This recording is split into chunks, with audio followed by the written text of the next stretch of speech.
नमस्कार। आज नवा खबर गुड़िक सहित आउ एक नवा भिडियो आपण समस्त को स्वागत। मार्च 31 पर्यंत बढ़िला रेशन कार्ड ई-केवाईसी अवधि। रेशन कार्ड हिताधिकारी ई केवाईसी अवधि को राज्य सरकार मार्च 31 पर्यंत वृद्धि करथिबा खाद्य जोगाण और खाउटी कल्याण मंत्री कृष्णचंद्र पात्र सूचना देइछंती। राज्य रे वर्तमान सुधा 2,69,08,457 ई-केवाईसी सरीथिबा जाना पड़िछि। मंत्री श्री पात्र कहिछंती जे राज्य रे 97,77,351 परिवार खाद्य सुरक्षा योजना रे अंतर्भुक्त एवं सदस्यों संख्या हेउछि 3,32,33,311। वर्तमान सुधा 2,69,08,457 ई-केवाईसी सरिलाणी। सरकार पक्षरु फेब्रुआरी 15 ई-केवाईसी पई शेष तारीख रखा जायतिला, किंतु 341 पॉइंट रे नेटवर्क समस्या थिबारु ई-केवाईसी होई पारि नाही।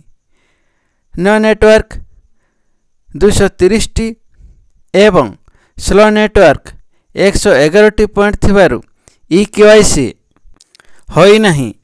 सरकार याहाकु विचार करी ई-केवाईसी अवधि को मार्च 31 तारीख पर्यंत वृद्धि करिसंती।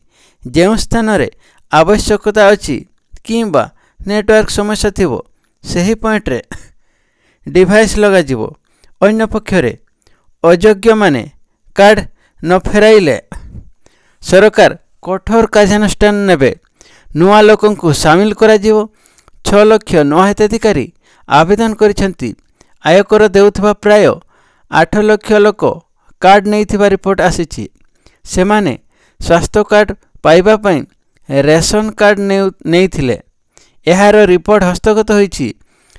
एनै हिताधिकारी को सर्वे करबा पई निर्देश दिया जायछि।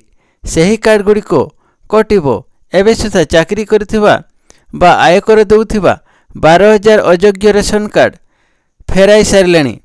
परवर्ती खबर 17 एवं 24 रे बंद रहिबो मुख्यमंत्री जन अभियोग शुणाणी। फेब्रुआरी 17 एवं 24 रे मुख्यमंत्री जन अभियोग शुणाणी कार्यक्रम बंद रहिबो।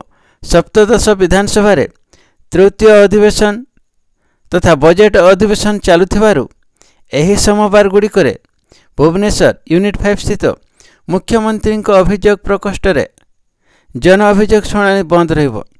परवर्ती अभियोग शुणाणी तारीख संवादपत्र किंबा अन्य गणमाध्यम जरिया रे जणाई दिया जिवो बोले राज्य साधारण प्रशासन और साधारण अभियोग विभाग पक्षरु सूचना दिया जायछि।